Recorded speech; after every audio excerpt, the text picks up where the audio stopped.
So-called shy Republicans or shy Trump voters who don't want to admit that they're for Donald Trump. And the lower propensity voters this time are more pro-Trump than pro-Harris.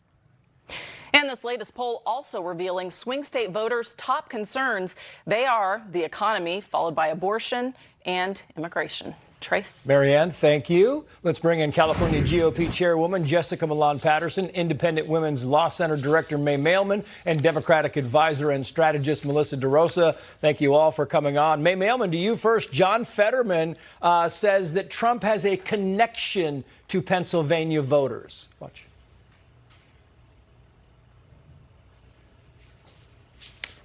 Do we not have saying this, whether it was Biden or then became Harris, I said it's going to be very close. And Trump definitely has a connection with voters here in Pennsylvania, and that's why it's going to be close. But there's a lot of tremendous amount of energy for Harris as well, too.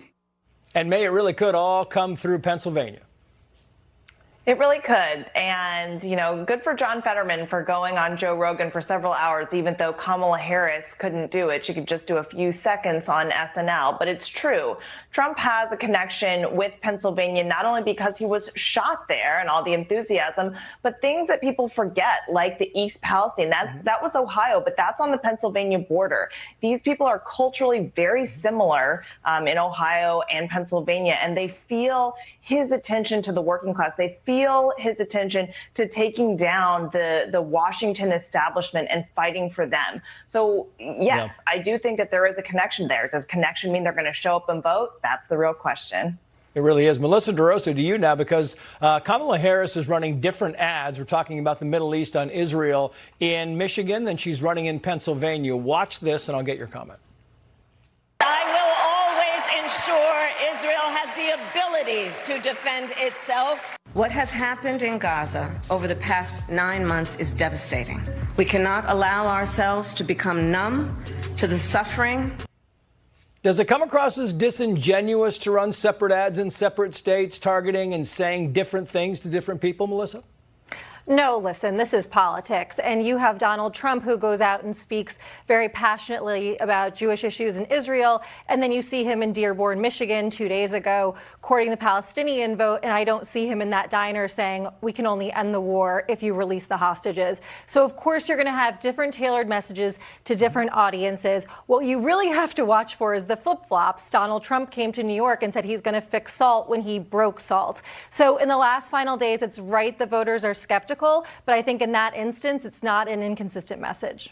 Yeah, and what about you? I mean, Jessica, you work these numbers. You are all in. And when they say it's going to be close, you were telling me earlier, it's going to be close. It's going to be close. And we knew that from the beginning. We always knew that this was going to come down to a few states and a few thousand voters in each one of those states. What you have to look at right now is those first-time voters that are turning out early and banking those votes. What does that mean? It means that the Republican side can move on to lower propensity voters. When we are outperforming the way that we are when it comes to the early vote, that is good news for Republicans. Yeah. I want to play this because Trump's closing ads have a little bit of garbage in them. Watch. We know what they think of us. The only garbage I see floating out there is his supporters. So if Donald Trump can get through all of that, we can get out to vote. May Mailman, is it effective? I think so, because it turns Kamala's closing message on itself, which is she's trying to be just what Joe Biden said, is I'm the unity person. No, you're not. Let's actually remember what Joe Biden and Kamala Harris have been screaming at us for 4 years, and especially in the past few weeks. You're garbage, you're fascist, you're MAGA extremist, you're, as Kathy Hochul said, you're anti-American, you're anti-woman, you're misogynistic, you're racist. Oh, that's not unity. And I think that this ad really captures and reminds people that there is one person who is fighting for all Americans. It's a good point, Melissa DeRosa, because she does. I mean, Kamala Harris is running ads, and we're going to show it right here, running ads where she's talking about uniting the country. And then her rhetoric is, it's not really all that uniting. Watch this. We see in our fellow Americans neighbors, not enemies. Together, we'll build a brighter future for our nation. These United States of America, we are not a vessel for the schemes of wannabe dictators? Doesn't feel all that unifying. What do you think, Melissa? Listen, I think at the end of this campaign, you're seeing her try to close out on a positive message. She was out rallying today. It was the first time she hadn't actually named Donald Trump by name.